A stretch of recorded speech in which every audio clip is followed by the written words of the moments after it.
Ngayon pa. Pero ayan nga, may mga pailan-ilan na tayo nakakuha. So umpisa na po yan. Yan, umpisa na po. Ito nabasa na. Ayan o.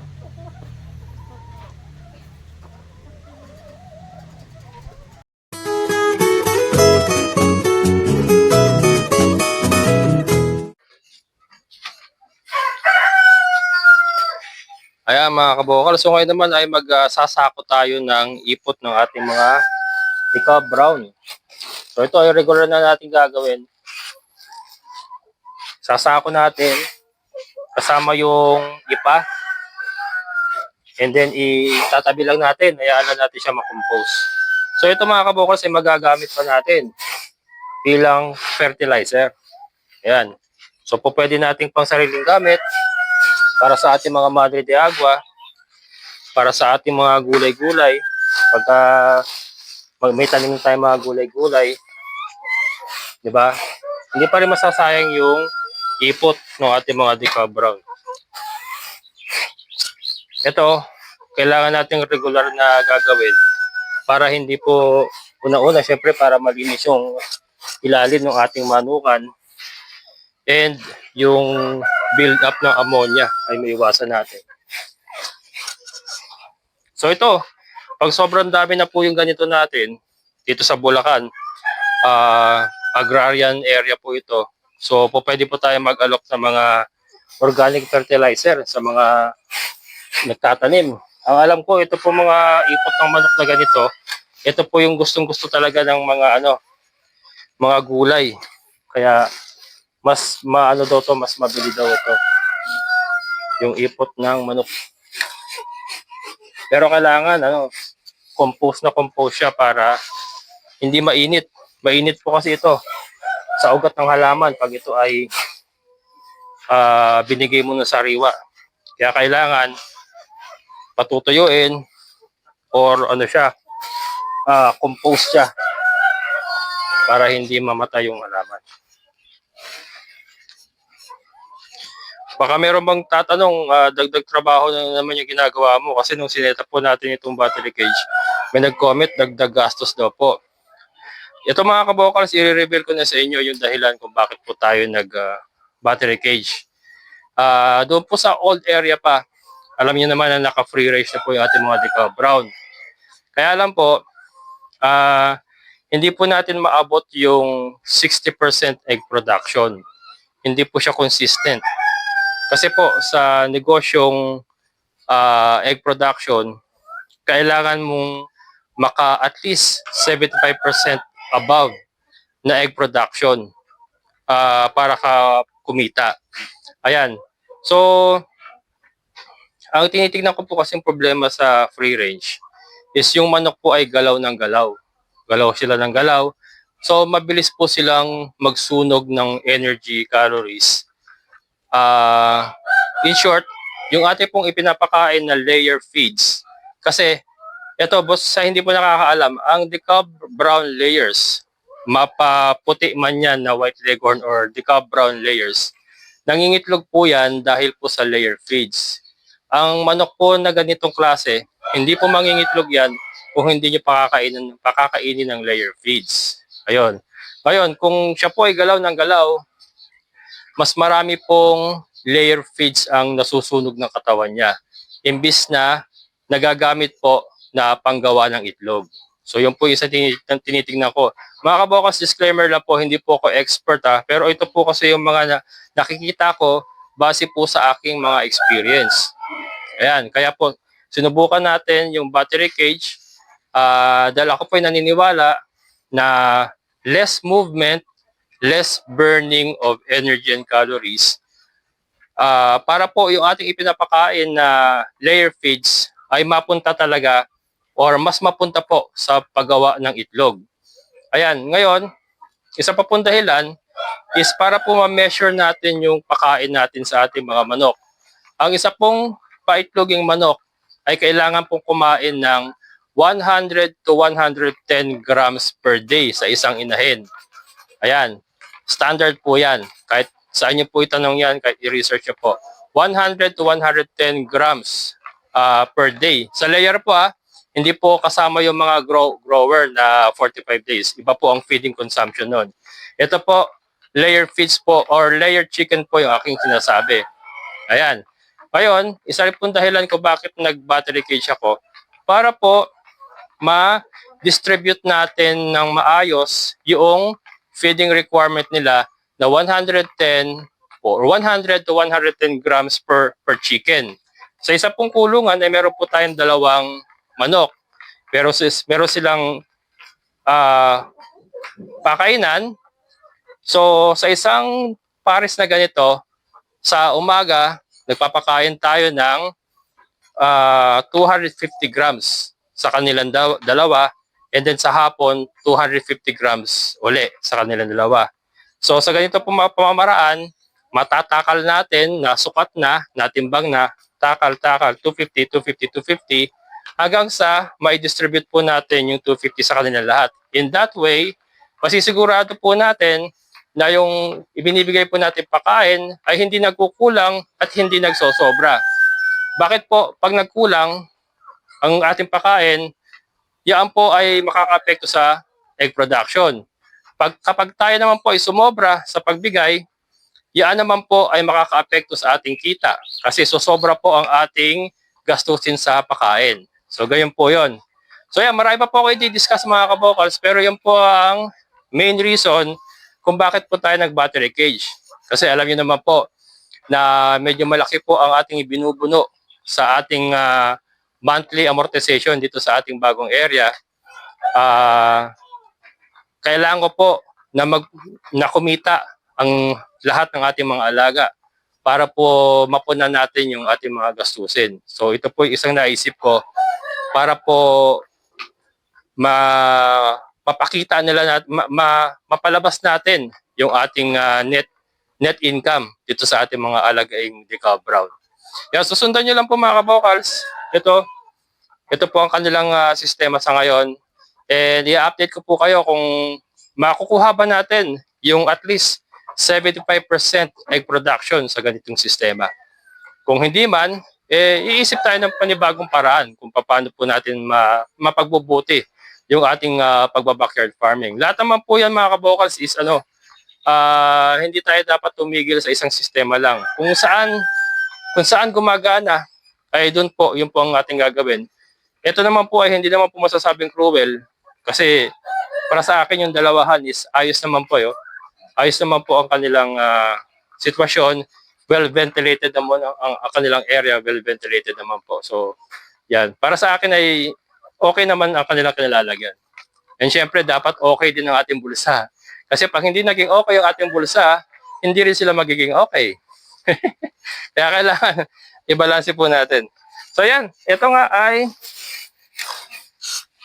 kailangan ma-scrape out natin, malinisan natin yung kanilang ilalim. So dagdag trabaho, oo, yes, dagdag trabaho. Ganyan talaga. Wala naman pong trabahong madali.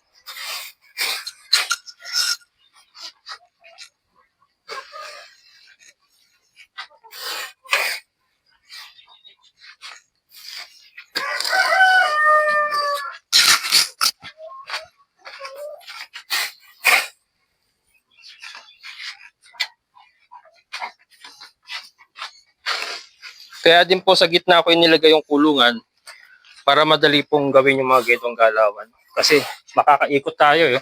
Yung katulad yan, nakakaikot ako. Napapala ko ng ganyan. Pag nasa gilid lang kasi siya, sa harap ka lang kukuha. So pilit mo nga abutin yung nasa likod. Ito, nakaiikot tayo. And yung hangin, yung airflow ay mas maganda kasi nasa gitna sila eh.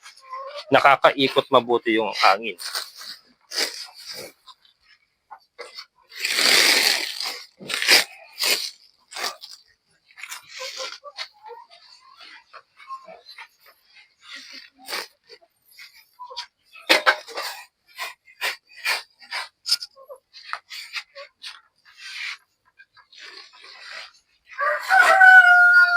Can you see me?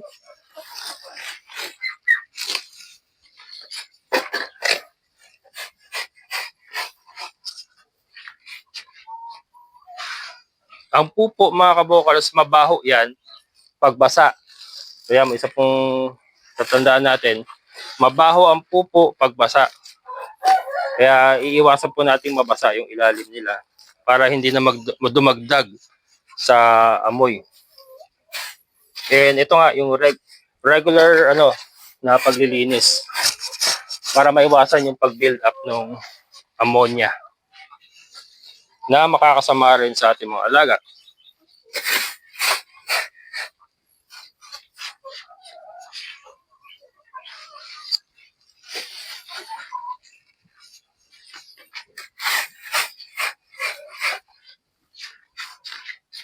Ito po pwede namang hindi lagyan ng ipa mga kabokals.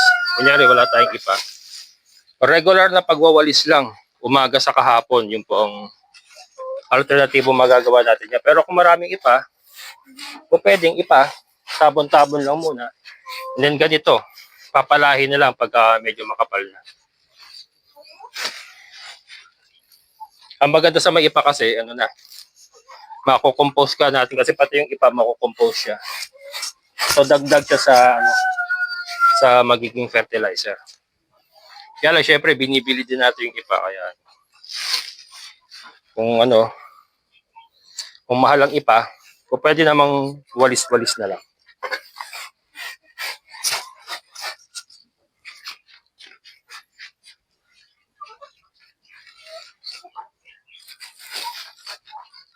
Dali lang naman to. Para lang tayo nag-gym nito mga kabokals. Ba? Exercise na rin.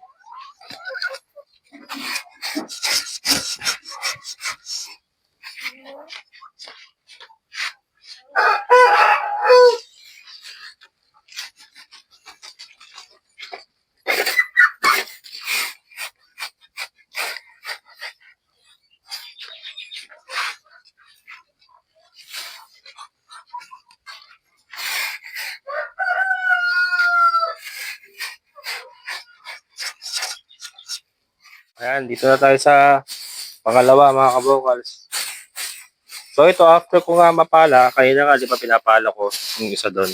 So pagka ganitong konti na lang, manipis na, ito winawalis na natin. So ganun naman ang mangyari niyan, pagka nag-build up, sasabuyan natin ng konting ipa. Inipisan ko lang pala, manipis lang para hindi malakas sa ipa. Maganda kasi may ipa mga kabokals pala kasi pag kinompose natin ultimano, buhaghag na siya. May kasama na siyang ipa. Magandang talaga, pang saboy sa lupa para fertilizer. Yan, so ganun lang pong magiging proseso niyan. Ganito nga. Yan. Mamaya pakita ko yung iba pa nating nakakolekta. So yan ganyan lang So ito nga mga kabokals, itong ginagawa ko na to, pagka ito po yung na-compose natin naging organic fertilizer. So pwede pa rin natin ibenta. Lalo na dito sa area natin, talagang karamihan ng ikinabubuhay is pagsasaka, pagtatanim ng gulay. So siguro kakausap lang tayo ng mga kakilala natin katulad nila Kuya Greg na nagtatanim. Meron na tayong market. And sa sarili natin, kasi pwede rin tayong magtanim-tanim dito. Lalo na yung mga Madre de Agua natin. Ayan, kailangan yan din ng pataba para mas lalong gumanda ang tubo. Yan, and then saka yung Napier grass nga pala na itatanim natin. Pwede rin natin gamitan ng mga ganito. So yan, marami din tayo mapaggagamitan nito mga kabokals, itong ginagawa natin ito. So, yung ipa naman hindi naman tayo gagastos sa malaki kasi pakoting-koting nga lang ang gagamitin natin. Yan. Yun. Di, malinisan na natin ilalim.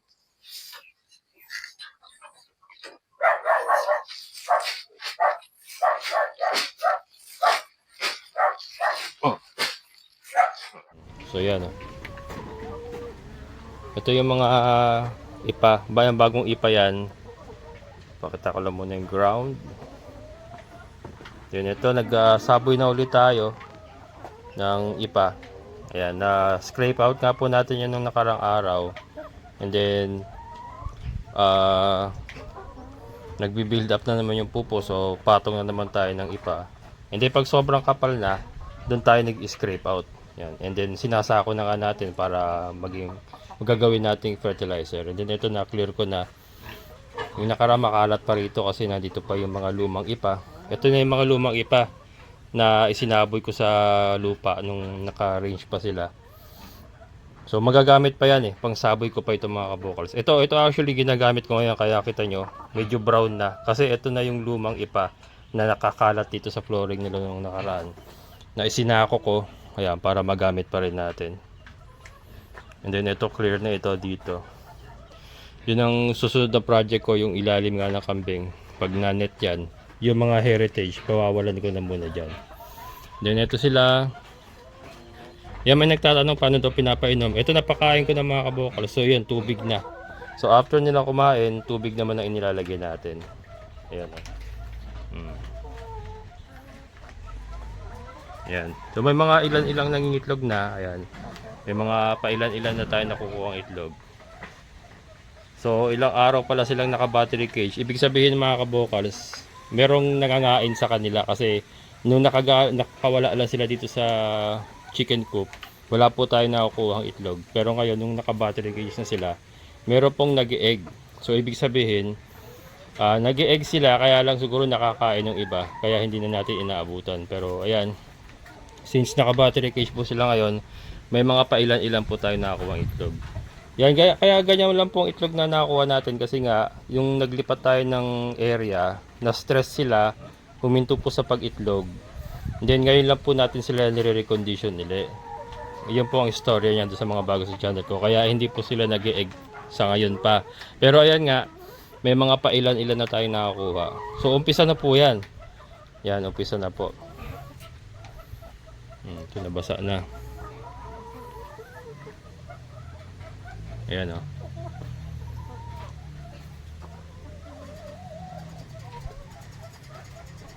Yan, so yun lang inuman natin. Hindi na tayo nag-automatic drinker kasi wet feeding naman tayo mga kabokal. So hindi naman sila iinom ng marami talaga.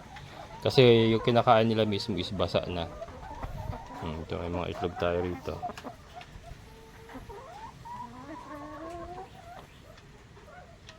Yan, so yan pong setup natin. Ito, subukan ko lang muna mga kabokals yung ganito.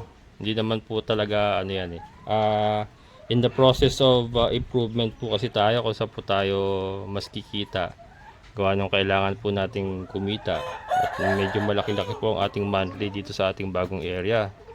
11,994 po ang aking monthly dito sa ating bagong area. Monthly amortization. 6 years to pay nga po itong ating lupa. Kailangan natin lahat yung mga alaga natin mag-produce po sila talaga kumita. Hindi po pwede yung maghihilahan. Kailangan lahat maghihilahan pataas. Yung po aking goal. Yung baboy wala tayong problema kasi productive po yung mga baboy. Gawa ng mga buntis na po lahat yan. Yung kambing, yan in the process of improvement pa rin. Yung mga heritage, ayusin ko pa yan. And yung mga Muscovy natin, yan, may dalawa na po naglilimlim. Ayan, 4 na sila, isang barako. That means 3 inahin. Yung 2 inahin nasa pugad na. Ayan. Pero ito muna yung pinapakita ko. So yun, minimaintain na lang po natin yung kalinisan. Hindi po ito design mga kabokals, itong kulungan na to hindi siya design para sa battery cage. Kasi dapat ang battery cage, ang kulungan ng battery cage, dapat naka-elevate yan. Para yung silong malayo sa manok. Kaya lang, since inaaral pa natin, sinusubukan pa natin. And ito po yung existing na chicken coop natin. Ito lang muna yung ginamit natin para may shelter sila. Hindi naman kasi natin po pwedeng ilabas at wala silang shelter sa labas. Pero yan, pagka naging maganda po, naging maayos po ito, itutuloy-tuloy natin. And then siguro ang gagawin ko dito, may panahon po na pwede natin silang i-free range siguro sa tag-init, pwede natin silang i-free range. Aralin natin mga kaboss, inaaral ko pa nga. So abang lang po kayo. Pero sa ngayon ito, may mga resulta na po, nag-e-egg na po sila. Ayan. Meron po tayong tatlong nakabukod doon na pinili ko as breeders. Ito. Pakita ko mga kabukals. Tanor! So tayo dyan, Brad. Ayan o, mag-i-egg ng isa. Ito kasi mga umuupo na ito mga kabukals. Kaya sila po yung napili ko. Dito tayo. Umuupo na kasi yan. And then ito. Ayan o, nag-i-egg. 7 yan, ay 6. 6 pala, 6 mga kabukals. Lahat yan umuupo. Kaya hiniwalay ko. And then sila po yung magiging breeder. Kaya lang kinukondisyon ko pa yung rooster. Pinipili ko kung itong ating DeKalb Brown Asil ang gagamitin ko or yung ating mga Rhode Island. Ito. Pero yan. Naka-ready na yan mga inahin na yan kasi ano yan eh, in-heat na po. Kumbaga sa ano, in-heat na yan eh, mga umuupo lahat yan. Yung rooster lang po ang ating hinahanda. Pupurgahin ko pa. Then yun nga pinipili ko pa kung alin yung gagamitin natin. Either ito. Pero pa tayong isang Rhode Island dun sa kabila. Or ito. And so far yung ating mga maba na. Ayan. So sakto lang yan para sa pamalit sa ano. Ayun, ito. Ito na nag-e-egg na yung mga ano, nag-e-egg po yung ating mga Rhode Island cross white leghorn. Ito na nga. Ang itlog na naman siya. Ayan. So may purpose siya mga kabukals. Isa rin po yan sa gagamitin ko. Ang plano ko kasing gawin, kunyari minate ko dito itong mga DeKalb Brown dito sa ating DeKalb Brown Asil. Minate ko yung anak nila, ibabangga sa anak ng Rhode Island white leghorn. Ito, pagbabanggain ko yan, sila ang magiging final breeder ko ng mga egg laying chickens. Yung pong plano. Yan. So lahat po na mapoproduce nito ng mga DeKalb Brown natin, ibabangga natin dun sa anak ng Rhode Island Red saka ng white leghorn natin. Kaya pinipili ko pa kung ito gagamitin ko or itong ating Rhode Island. Ayan. So yan, marami pa tayong dapat ayusin. Ito nga, yung iba natin mga Dong Xiaobo. So ito, lagay ko muna rito. Pakita ko sa inyo mga kabukals kung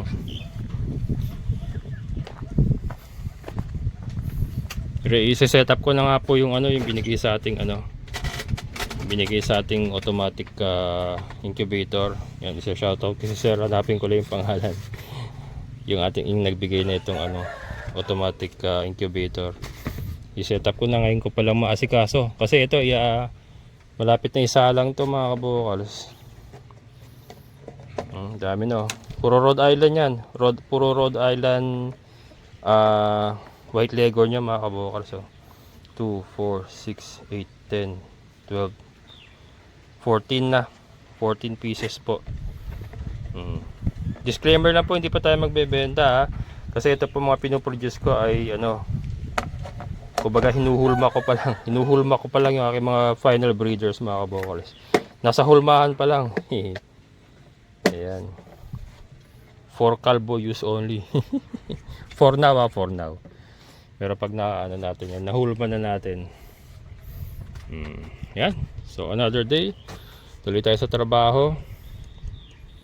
Hindi matapos ang trabaho pero masarap naman ang pakiramdam. Gusto mo yung ginagawa mo eh. Ayan mga kabukals. So ito yung ating brown eggs. Ang siya nating ulam ngayong tanghalian. Sunny side up, my favorites. So ito i-utilize ko na yung ating mga produce kasi gawa ng konti pa nga lang yung ating mga produce. At least yung ating gastusin sa pang-ulam-ulam dito sa ating backyard farm since mag-isa lang naman ako. makakalibre na tayo mga kabukas. So, makakompensate nyo na, imbis na bibili ako ng ulam, hindi na ako bibili. So, makakompensate na yung aking gastusin sa pansarili kong ulam. And sunny side up. Lagyan natin ng sandamakmak na asin. Hindi, joke lang. Konti lang. Yan. Sunny side up, mga kabokals. Brown egg. Ayan, nagdala ng electric lutuan si partner. Pero yung yung binigay sa akin ni Sir Danny, ayun. Standby lang muna siya mga kabukals. Pang yan, pang heavy duty yun. Ito pang pang mabilisan. Di kuryente. Para at least mabilisan ng ating mga galawan. Gusto ko sa sunny side up yung medyo malasado mga kabukals. Gusto nyo ba yun? How do you want your egg? Tumatalsik ka. Sensya na, wala pa sa ayos mga kabukas ang ating area. Yan nyo, magkakaroon din tayo ng ng lababo, ng ito, lutuan, ganyan. Dito, ayan. Ayusin, tatanggalin natin yung kulungan ng manok na yan. Yan, ayos mga kabukas. Brown eggs. Brown na brown mga kabukas. Meron akong 2, 4, 6, 7 pang pito ito. Diba? Ano na yan? Hanggang mamayang gabi ko na. Is mag-isa lang naman ako. Hanggang mamayang gabi ko na yan.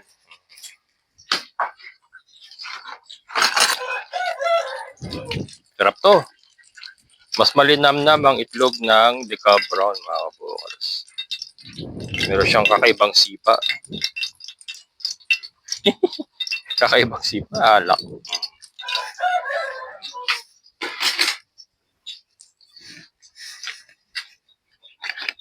Yun, Abangan nyo, doon sa mga umorder sa akin ng brown eggs. Abangan nyo, malapit na.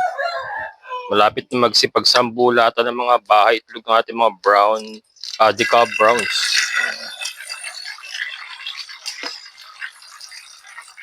Sarap na mag-isa mga kabukals. Para ako nagbabahay-bahayan. Wala si partner Hindi sa kanila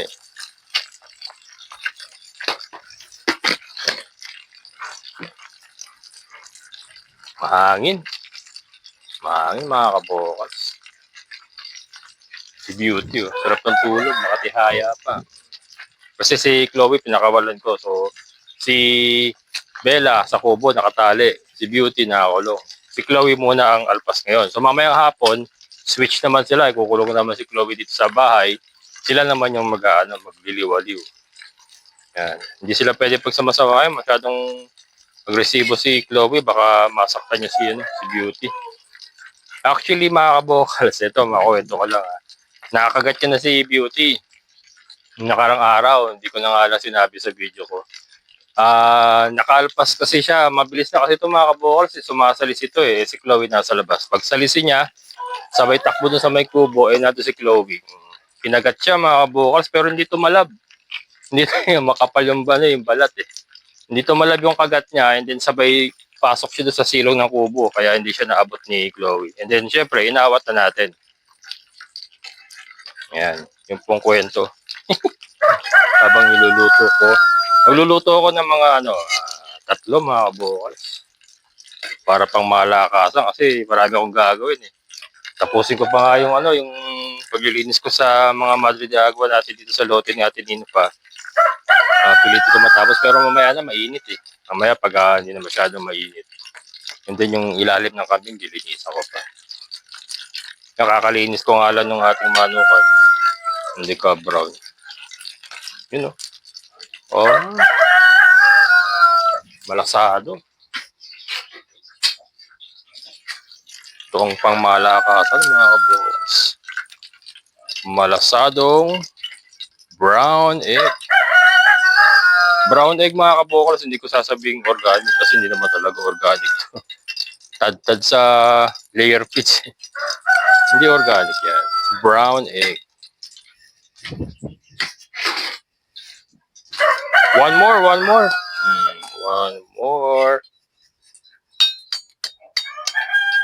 Diba? Nakatipid na ako ng 50 pesos. Yung gulay kasi dyan sa binibila ko na ulam, 50 pesos per order. Hindi nakatipid na ako ng 50 pesos, nakakain na ako. Yung mga aso naman, naka-dog food yun eh. Dog food na hinahaluan ko ng kanin. Kasi pagka isasama ko pa sila sa ulam, mas magastos. So, dog food, bumibili ako 80 pesos per kilo. Yung isang kilo nilang dog food, good for 5 days na yun. Kasi nga, binababad ko sa tubig, hindi nahaluan ng kanin. Oh, yun ang dog food ang pinakaulam nila. May kanin. Mas tipid, di ba? 80 lang, good for 5 days na para sa kanilang tatlo. Actually, kay Beauty yun, dati itong dalawa na to, hugas bigas, hugas pinggan lang yan, dalawa na yan. Eh, nung nandito si Beauty, syempre, bully, hindi siya pwedeng basta-basta, kailangan may dog food. Nadama yung dalawa. Naka-dog food na rin sila Bella sa si Chloe. Dati hugas pinggan lang eh. Hugas pinggan. O kaya asin, o kaya toyo. Ayan. Kaya social na sila, dog food na. Yun. Matalsik ka. Gusto ko malasado para yun.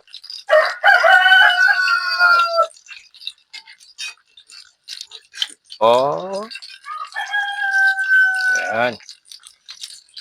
Tatlo lang para meron pa akong apat para mamaya.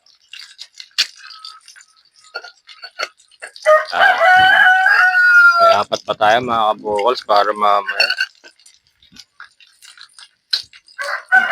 Tayo na natin. Para tipid sa kuryente. Sabay hugot sa saksakan. Para siguradong walang dadali na kuryente. Ayan. Let the remaining heat cook your egg.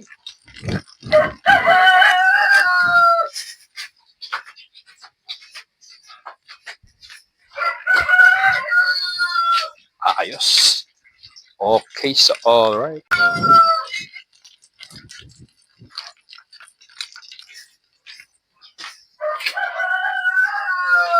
Yan, tayo.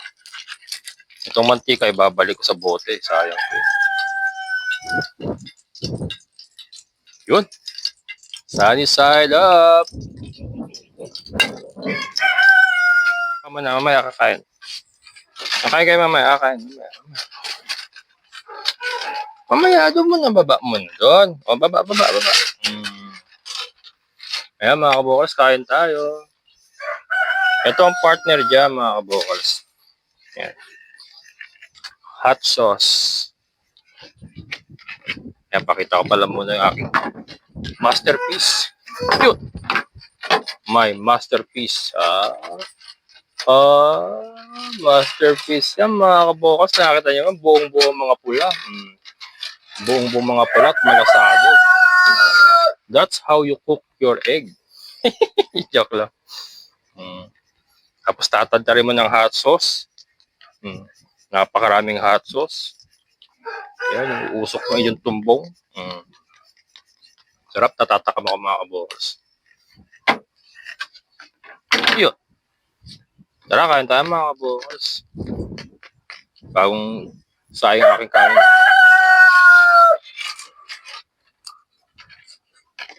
Harap. Kain pala, masarap na.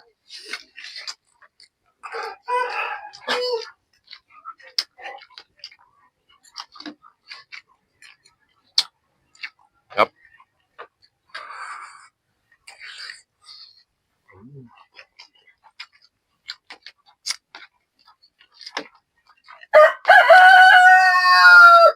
May partner ako dito mga kabukals. Wait lang.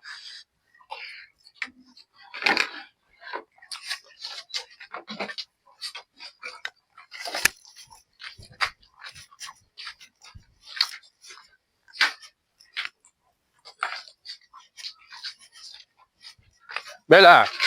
Ay, bad ka. Yan mga kabukals. Ito ang partner dyan. Bagoong, ginisang bagoong. Galing kay Sir Andrew. Yan, thank you, Sir Andrew.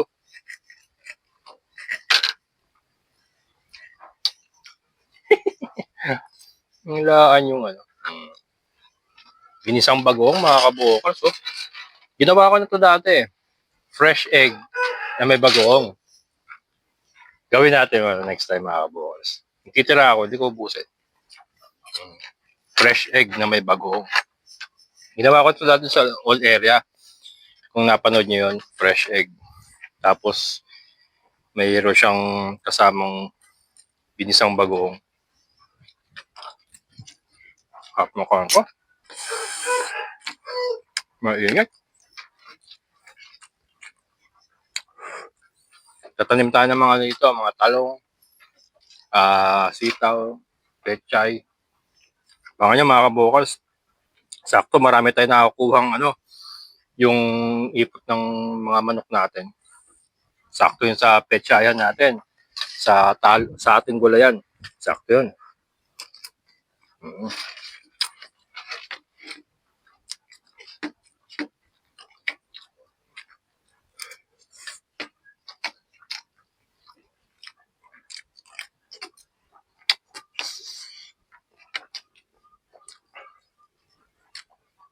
Pinitong kain. Bago sa akin. Kulang sa hot sauce. Ano ba ito? Hot sauce? Walang anghang Hindi maanghang. Pumalakas lang tolerance ko sa anghang.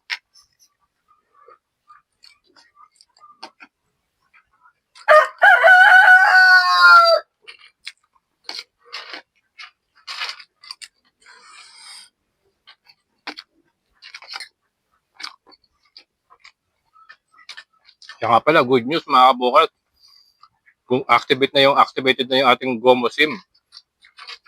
At gumagana siya rito mga kabukal. Gumagana siya. So makapag-upload na tayo regularly. Ayan. Pilitin ko everyday talaga. Para updated kayo.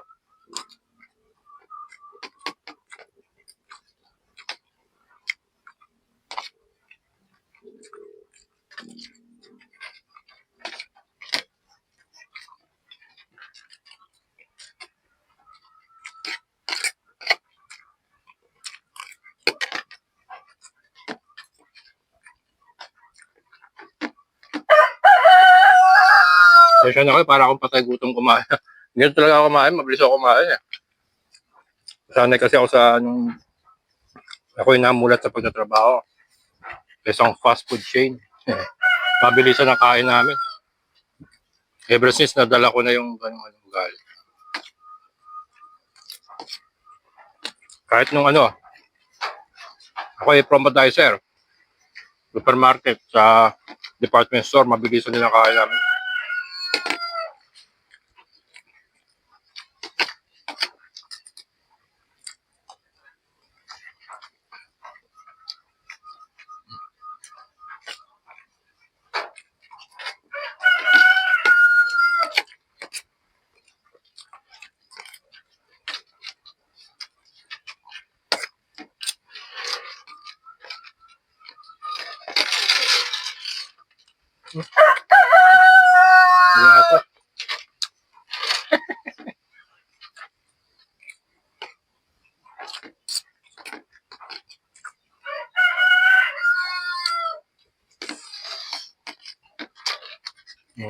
Okay na? Magkakamama ko ito.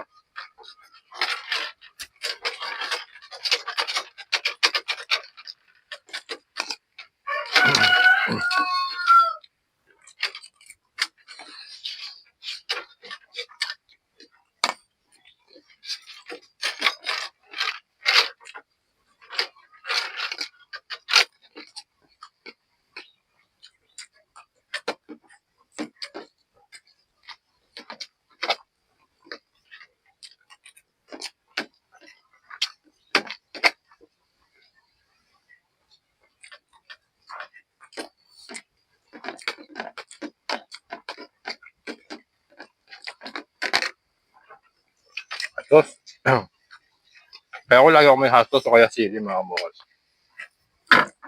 Lalo ko may bagoong ako. Kaya may maanghang. Sarap.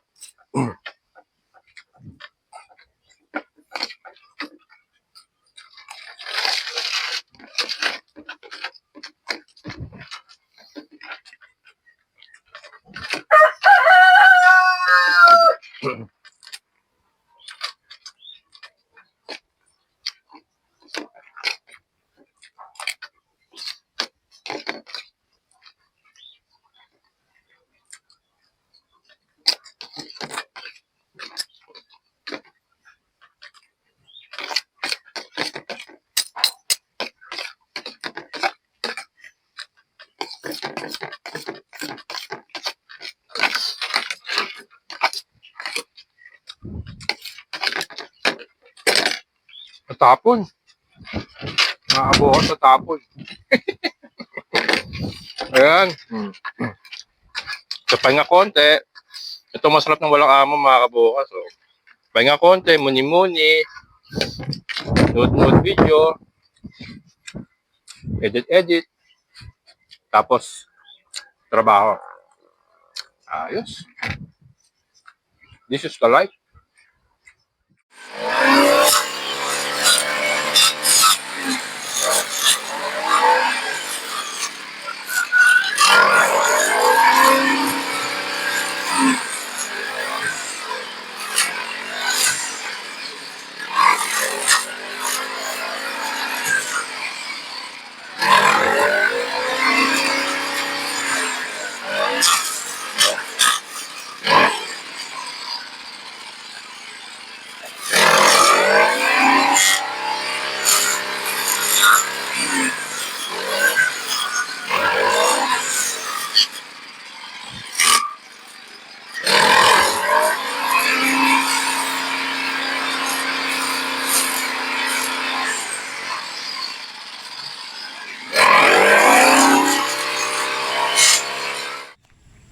Ayan mga kabukals.